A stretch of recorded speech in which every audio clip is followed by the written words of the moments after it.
Hello বন্ধুরা, আজ আমি একটা নতুন রান্না নিয়ে এসেছি। মাছের ডিমের, চিনতে পারছেন তো সবাই, মাছের ডিম। এটা মাছের ডিম দিয়ে আমি চচ্চড়ি বানাবো। চচ্চড়ির জন্য আমি নিয়ে নিয়েছি এখানে সজনের ডাঁটা, উচ্ছে, আলু, বরবটি আর অল্প একটু রাঙা আলু। এই দিয়ে আমি চচ্চড়িটা বানাবো।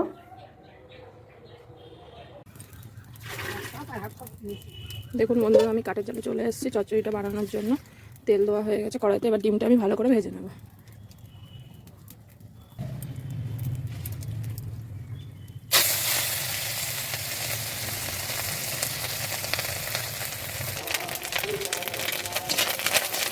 ডিমটা আমি গুঁড়ো গুঁড়ো করে ভেজে নিয়েছি। এবার পেঁয়াজ লঙ্কা দিয়ে দেবো চচ্চড়ির মধ্যে। কুচানো পেঁয়াজ, কাঁচা লঙ্কা দিয়ে একটু লাল লাল করে ভেজে নেবো।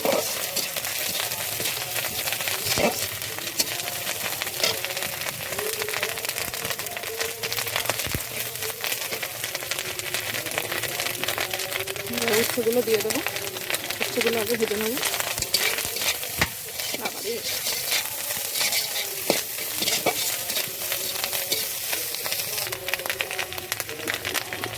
দিয়ে দেবো সজনের ডাঁটাগুলো।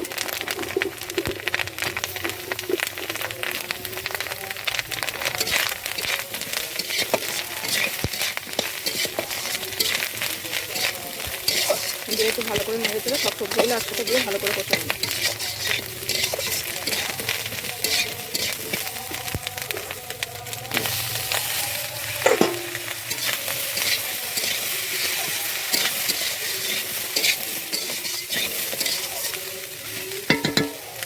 সবজিগুলো আমি দিয়ে দিয়েছি।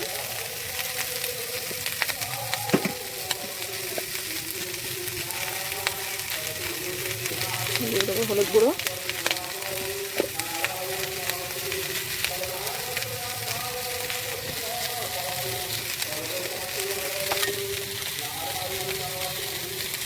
দিয়ে দেবো পরিমাণ মতো নুন।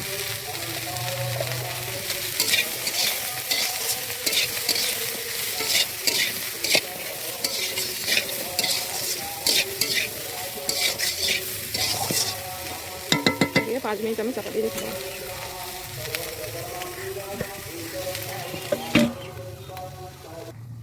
দেখুন বন্ধুরা, 5 মিনিট আমার হয়ে গিয়েছে। এবার আমি ঢাকনাটা তুলে দেব।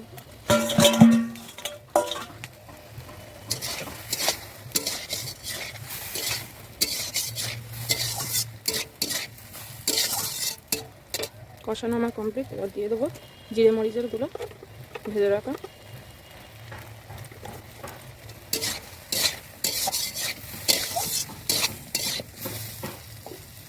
সবজিটা আমার প্রায় সেদ্ধ হয়ে গিয়েছে।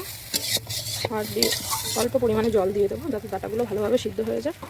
যেহেতু মাছের ডিমের চচ্চড়ি, তাই একটু শুকনো শুকনো থাকবে।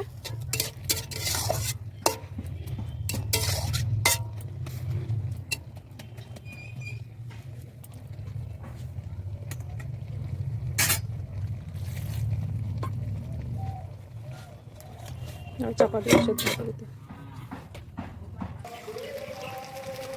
দেখুন বন্ধুরা, চচ্চড়িটা আমার রেডি হয়ে গিয়েছে। সবশেষে অল্প পরিমাণে চিনি দিয়ে দেবো, এতে ফ্লেভারটা ভালো আসে। আর যেহেতু মাছের ডিমের চচ্চড়ি, তাই এটা একটু শুকনো শুকনো করলেই টেস্টটা বেশি ভালো হয়। মাছের ডিমের চচ্চড়ি কে কে খেতে ভালোবাসেন, এইভাবে রান্না করে খেয়ে দেখবেন। ভালো লাগলে অবশ্যই একটা কমেন্ট করে জানাবেন। মাছের ডিম দিয়ে চচ্চড়ি রান্না করা আমার কমপ্লিট।